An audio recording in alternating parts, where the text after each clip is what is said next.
To all the non-believers, non-believers, non-believers, non-believers, non-believers, non-believers, non-believers, non-believers. I'm making non-believers say, oh. What's up, y'all? This is Jay Varsity, and welcome to another episode of NBA Talk Playoff Edition. This is episode 109, and we're here to talk about a few topics today.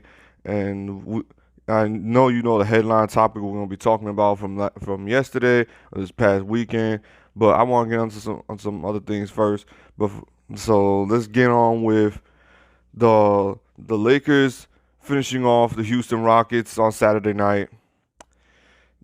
They just put them out of their misery. The Rockets came. They tried to put up a fight. James Harden tried to bring the team back as best as he could. Russell Westbrook only put up 10 points. James Harden put up 30. The rest of the Rockets were just absolutely terrible. They were just absolutely terrible. The Lakers locked down defensively. They hit 19 3-pointers in Game 5, and it just looked like a scrimmage game. Like I didn't even feel like I was watching a playoff game at one point. It just looked like an absolute beatdown. The Houston Rockets, they just looked like they were done as a team. They knew they were overmatched, and I don't want to hear that whole they didn't have Daniel House. Daniel House did not make a difference when he was there. He wasn't going to make a difference now. The Houston Rockets were outmatched. They were still outsized even when the Lakers played small ball, which is the funniest thing I've seen. The Lakers reduced the small ball, and it didn't even look like small ball. Like they still towered over the Houston Rockets, and it was just absolute domination in Game 5. Like I think a lot of people actually thought Houston was going to come out with a little more heart and a little more determination to try to extend the series. A lot of people had this series going 7. I didn't think so. I thought this series was going to end in 5. I did not think Houston was going to have the weapons in order to compete with a team like the Los Angeles Lakers, who have a great defensive-minded coach in Frank Vogel, and plus when you have two floor generals in LeBron and Rondo who know how to make adjustments on the fly, and then you got a great defensive mind also in Anthony Davis. They just knew how to adjust quickly to this offense. And the Houston Rockets, the glaring moment is that I saw one mid-range shot being taken, and that was Harden taking a post fadeaway. That was probably the only mid-range shot that I saw that they were taking, aside from Westbrook taking his mid-range shots. The Houston Rockets absolutely refused to take one mid-range shot, and that's just a terrible philosophy to go on with from this point forward. And it was just so glaring because they couldn't get nothing at the rim, and yet they couldn't get nothing from the perimeter, and all they could do was commit turnovers. So I credit the Lakers defense for paying attention to detail and just staying committed and being consistent with their defensive game plan and not falling for the small ball trap. Because as much as they did shoot threes, they did keep attacking the paint, which is what I expected them to do from the beginning. I expected LeBron James and Anthony Davis to continue attacking, and that's exactly what they did from Game 2 forward. But yeah, now the Lakers are waiting for who their opponent is going to be in the conference finals. We're going to get into that topic in a second, but we're just going to continue on the future of the Houston Rockets.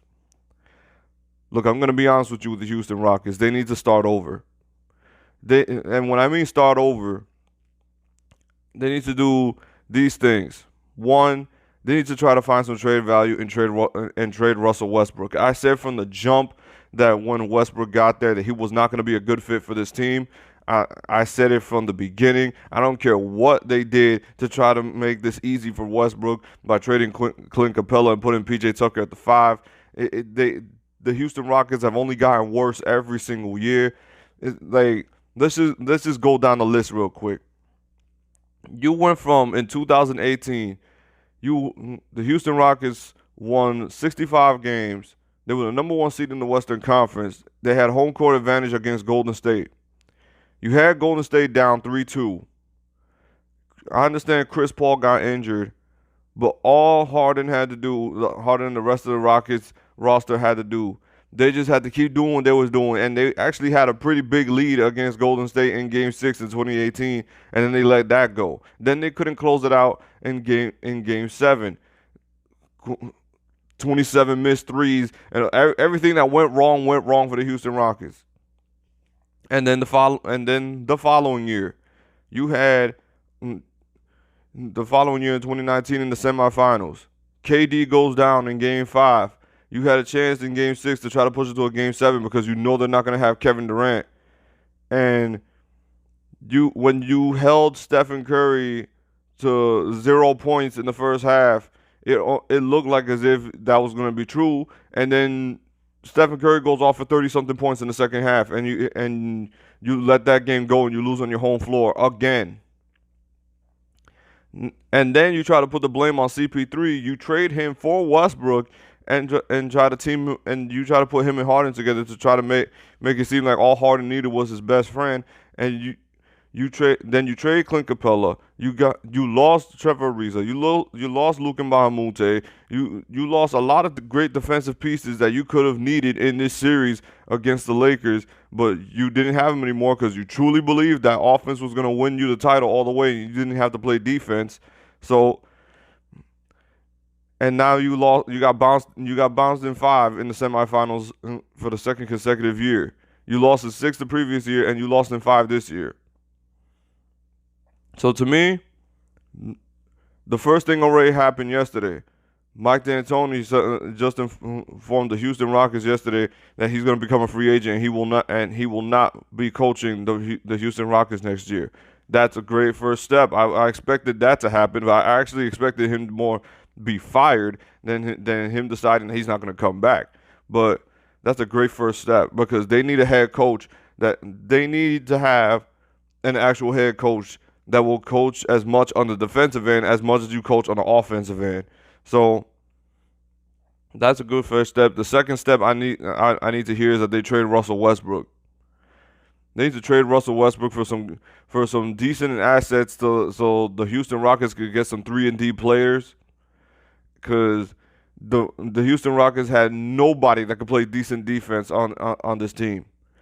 The closest thing to decent on defense is Robert Covington and PJ Tucker, and you how can you really rely on only 2 people that can play defense? And I don't want to hear, oh, Harden's a great post defender and all that. Yeah, yada yada. But what about the perimeter? What about the perimeter? He's not a great perimeter defender, and he just lets people blow by him. So for me, I would be thinking about a future where I would be thinking about moving on from James Harden, to tell you the truth, because what has Daryl Morey, and that's another thing, Daryl Morey should also be on the hot seat and be worried about if he's going to lose his job, because they've really built this team based on Daryl Morey's analytics and all that. Like, this Rockets team was solely built on analytics. And to me, that's where this has come to bite them back in the ass. It really has. And they've tried to build a team around Harden for years, and I just don't see where. I just don't think Harden could be a best player on a championship team. I just don't think so. I think Harden could be the second best player on a championship team, but I don't think he could be your main guy on a championship team. He just doesn't have.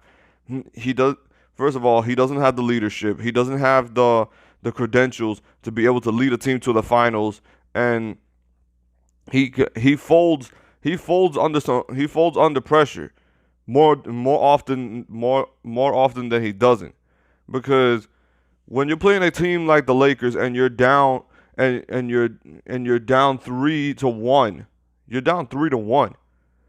How can you not try to lead your team to play with a little more energy and play with a little more heart? Because the Lakers are over here toying with you. You're down by 29, and they're just laughing at you. They're just toying with you at that point because they know that they can shut you down on either end. They know they could dominate you guys on either end of the floor. So So yeah, James Harden has not. I would be thinking about a future where I'm moving on from James Harden because I will. As much as I don't think they will trade James Harden, I think they need to start looking for another franchise player because James Harden cannot be your best guy. I'm just saying that, and move James Harden back to the point guard because obviously I think he's been more. Obviously, I think you could try to build a more formidable team if James Harden is your point guard instead. Because as the shooting guard, he slows down the offense too much. And speaking of, he slows down the offense too much, and he's actually a really good. He's actually good at finding other players when it comes to passing the ball. But on the other side note, when I mentioned when they try to find a head coach, that'll try to encourage Harden to move off ball. Because that's another problem with James Harden. He does not want to move off ball. Everything he has to do has to be with the ball in his hand. And I understand you're a superstar. You're a superstar in this league. You're an MVP candidate every single year. But if you can't move off the ball not at least one time, because you know how dangerous Harden would be if he learned how to move off ball and just at least run around a single screen, because the offense for the Houston Rockets is it just becomes so still and so plain because you have two players that just want to play isolation the entire time. And James Harden, if he doesn't have the ball, he's practically useless. He's standing on the perimeter the entire time. So if I would try to find a head coach that will try to make James Harden move off ball, because then James Harden could truly be dangerous. He could be unpredictable with the ball or without the ball. Take mid-range shots. They mix it up, man. Like, only taking three-pointers and layups is so predictable. This offense was so predictable. You knew exactly what the Rockets were gonna do. If Westbrook has the ball, it's going to the paint. If Harden has the ball, he's more likely going to shoot a step back three than drive to the paint because it was just that predictable to me. It was just that predictable. So to me, if you got a head coach I'll give you an example. If you got Tyronn Lue, I think Tyronn Lue will make James Harden at least move off ball a little bit. Like, because I think Tyronn Lue is a decent coach. As much as I've criticized him for his years on the Cavs, I think he would do a better job as a head coach of the Houston Rockets. Because to me, he's a great coach when it comes to experience, when it comes to guards. Because I think when he gave Kyrie more of that green light in the NBA Finals, you saw how much Kyrie shined. And to me, it would be the same thing with James Harden. I would let James Harden know, hey, you could take the mid-range shots. You could take the threes, but mix it up a little. Give them a three, or the next time go for a layup, and then this time go move off ball and shoot a mid-range. Try to shoot a mid-range. Like, mix it up, man. Like, this style that the Houston Rockets play is just too damn predictable. But yeah, like I said, man. But if I could see something like that for the next season for the Houston Rockets, if I could see more of that, of mixing up the offense instead of just layups and threes, then maybe I'll be talking a little different about moving on from James Harden. But as of right now for me, James Harden cannot be your best player on a championship team. He's the second best. He could only be your second best player. We had the Boston Celtics beating the Toronto Raptors in Game 7, and to me, the key to the Celtics' victory was Jason Tatum. I said Jason Tatum had to have a big game, and he stepped up. He stepped up big time, and I've got to tell you, I was really paying attention to him the entire time because Toronto, they played well until maybe the second half of the third quarter, and then they just started playing a little sloppy. The Boston Celtics, they really, as a team collectively, they they covered up for Kemba Walker's performance, and Kemba Walker even didn't have as much of a bad performance. So I'm not gonna get on Kemba Walker for this because this was the biggest game of his career. This was the biggest game of his career. So I can understand that palms are getting a little sweaty, but Jason Tatum and Jaylen Brown, they've been here before, so they kind of knew what they were doing, but at the same time they didn't because they never played against a defending champions in a game 7. So the nerves were there, but I think Boston in general defensively was a lot better than Toronto. Toronto, to me, they ran out of plays at one point in this game 7 because they were just throwing up prayers at one point, and Pascal Siakam was just he was terrible. Pascal Siakam was terrible. I can't get enough on how bad Pascal Siakam was in this series. He was just absolutely god awful. If he doesn't do that patented spin move, it's like he's rendered useless because he was garbage from the 3-point range. He could barely hit mid-range shots, and defensively he was getting attacked. He was getting attacked on the defensive end because anybody that had him guarding him, they were scoring on him. Unless you were Kemba Walker, So to me, Boston played like they were the better team. They were better defensively. They were better offensively. Jason Tatum, like I said, he showed up, and now they're meeting up in the conference finals against the Miami Heat. And the Toronto Raptors' future, I'm not gonna lie to you, they had a really great year, winning 53 games. They had the second best record in the league, but when it came to playoff time, they just didn't have a go-to guy. They just really didn't, because I get it. They tried to make Pascal Siakam that go-to guy, but like I said, if he doesn't do that spin move, it's like he's rendered useless. He's rendered absolutely useless. And the Toronto offense, it just seemed so how stagnant. They didn't know who to go to. They didn't have that go-to guy that could be like, hey, here's the ball and just get us a quick couple buckets so we gain a little bit of momentum. They didn't have that. If it wasn't Kyle Lowry, then who was it gonna be? Because I'm not gonna lie to you. I was a little concerned that they trusted so much in Fred VanVleet, even though he was huge in the playoffs last year. But you forgot who was on your team last year. You had Kawhi Leonard on your team last year.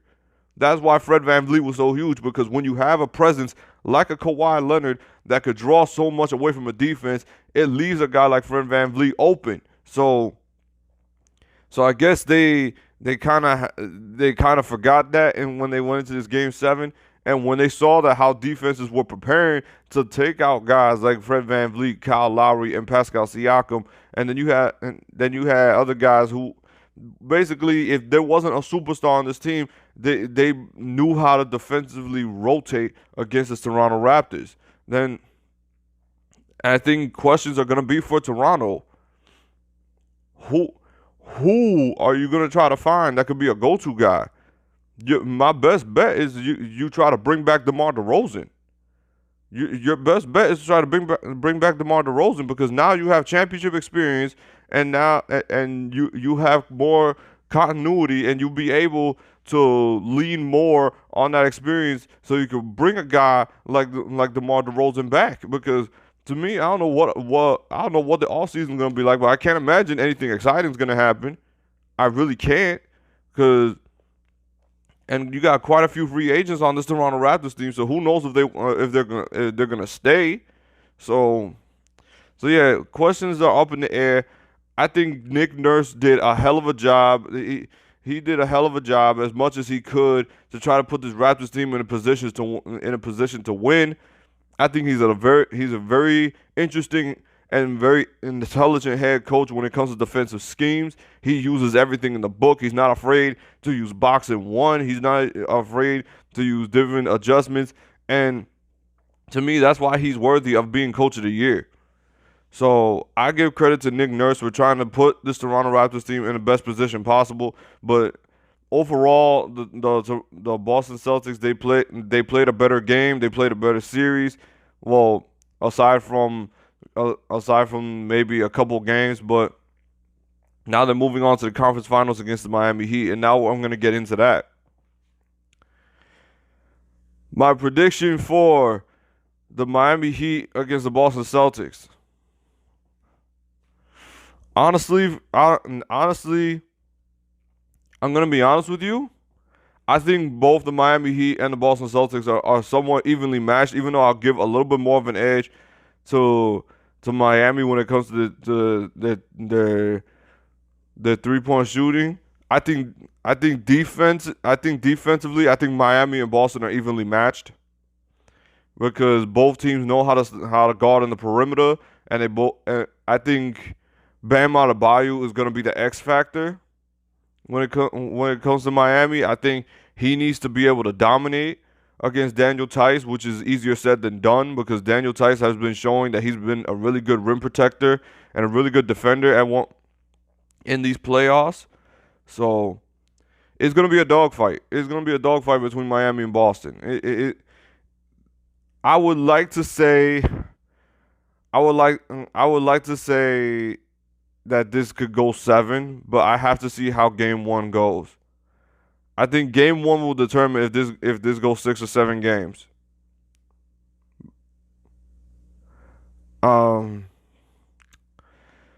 So yeah, you let me know who you think is gonna win in the conference finals between the Miami Heat and the Boston Celtics. To me, I personally got Miami, plus I'm a Miami Heat fan, so I'm not trying to be that much biased because I know how great of a defensive team Boston is, especially with how great Marcus Smart has been playing. You know, Jason Tatum and Jaylen Brown, they've been playing great ball, and Gordon Hayward supposedly going to make a return by the middle of this series. So we got to really determine when Gordon Hayward gets back on where you think the series is going to go. All right, the topic I'm getting into. The Clippers had 2 chances at closing out the Denver Nuggets. And in Game 5, they blew a 16-point lead to lose Game 5. And then we had yesterday. Yesterday, they had a 19-point lead. And Denver managed to come back and win by 16. Look, I said that this wasn't going to be an easy series against Denver. I kind of had my doubts when they were down 3-1, but then I thought about it. They were down 3-1 against Utah. And now we're going into a Game 7, and I'm not going to lie, I kind of like Denver's chances in Game 7 because the Clippers, they don't look like they want to play a Game 7. Like their energy their body language changed the instant they lost the lead. Like they had a 19-point lead. It was all smiles. It was all laughs. And then as soon as Torrey Craig hit that 3-pointer to put the Nuggets up by 3, it was just their body language changed. Their shots, they couldn't stop them from the perimeter. They couldn't protect the paint. It was just and ones, free throws, layups, 3-pointers. The Denver Nuggets to me have been the better team throughout the series. Especially through this comeback because Jamal Murray has finally gotten somewhat of his offensive rhythm back in this series. He's attacking Patrick Beverley. He's attacking Lou Williams. They're just finding their mismatches, and that's where the Clippers are going to probably meet their downfall. And the battle of LA that people have been hyping up all year round is actually in jeopardy. The Clippers to me are in trouble. They're in trouble. This Denver team, they show no fear towards the Clippers. They don't back down against the Clippers, and Jokic has been the biggest matchup nightmare when it comes to the Clippers. Neither Montrezl Harrell or Ivica Zubac can guard him. They can't guard him for nothing in the world. He's been amazing shooting from three in this series. I think this is the series that he wanted because he knew that he was a mismatch for their big man here. And Lou Williams has been a no-show. Lou Williams has been a no-show in this series. He's been an absolute no-show. They know how to trap him, and they know how to trap Kawhi. Now, Paul George, there's a difference between Paul George giving you 30 and Kawhi giving you 30. Because when Kawhi gives you 30, it's demoralizing because when he gives you 30, he's killing you from the mid-range. When you render Kawhi into a spot-up shooter and the offense is going through Paul George, it's not the same thing. It's not the same thing because Paul George doesn't exactly have that keen eye to pass the ball. When he gets the ball, he's going to most likely isolate and try to go to the rim. And you've seen that time and time and time again. The Clippers, I've been preaching all year round that they have a consistency problem, and it's probably going to lead to their downfall in this game in Game 7 tomorrow night. So to me, like I said, the Clippers are in trouble because you got great defenders in Gary Harris, Torrey Craig, Jeremy Grant. Hell, you got too many great defenders, and then Michael Porter Jr. has been making some big plays. They've tried attacking Michael Porter Jr. on the defensive end also, and he's not afraid to play defense. He has not been afraid to play defense. So as much as people are trying to say, that the Denver Nuggets are going to be nervous as hell, they just came out of a Game 7 in their previous series. And now they're going to a Game 7 with the Los Angeles Clippers. And to me, the Clippers, they didn't think they were going to get into a Game 7 with the Denver Nuggets. And to me, this is the worst time. This is probably the toughest time because when you're playing a team like Denver that play with no fear, they're playing with house money, like in quote of Stephen A. Smith. They're playing with house money. They don't care who they're playing against. They're gonna play the same exact way, and they found their adjustments. They know how to get Patrick Beverley off of Jamal Murray. They know how to find them. They know how to find their mismatches to attack Lou Williams. Nikola Jokic, he's actually attacking Ivica Zubac and Montrezl Harrell because they can't do anything to him. He's been unguardable in this series. And it didn't matter if they put Kawhi or Paul George on him because then the Clippers resort to these ridiculous double teams, and then you're leaving shooters open, which is one thing the Denver Nuggets have. They have shooters. They have respectable shooters. So to me, Doc Rivers, he's probably gonna have to he probably gonna have some big coaching adjustments to make. Mike Malone, I suggest you just hit the green light and you just hit the green light and just go all in to try to win this Game 7. So to me, it's a flip a coin kind of Game 7. It depends what kind of Clippers team you're going to get. Are you going to get the Clippers team that came out and won Game 1? Because I doubt Denver is going to play that flat in Game 7. Or are you going to get a Clippers team that's going to blow another big lead? Because they've blown too many big leads in these playoffs so far. They blew a big lead against Dallas, which led to Luka Doncic hitting the game winner. They blew 2 huge leads against Denver in this series, and now we're going into a Game 7. And now people are starting to have their doubts if the Clippers can win Game 7. I'm having my doubts if the Clippers can win Game 7.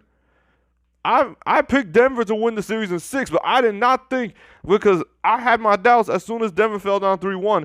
I thought the Clippers were too good of a team to actually blow this kind of a lead. And hello, here we are. Here we are. And now I think all the momentum is with Denver. I think Denver can actually pull this off. Like I said, the Battle of LA is in jeopardy, and I think people are going to be seriously shocked if Denver wins this game. And to me, I'm not, because I think they've been the better basketball team. But yeah, comment down below who you think is gonna win Game 7 between Denver and the Clippers. I personally think it's gonna be Denver, and I think if the Clippers don't get their act up, I think this might be a surprising Game 7 loss, and this will be the biggest shocker in the playoffs if the Clippers are not in the conference finals. But anyway, that's it. That's all for this episode of NBA Talk. Like, comment, subscribe, and hit the bell if you like basketball content. This is your boy Jay Varsity, and I'm out. Peace. We got some non-believers out there.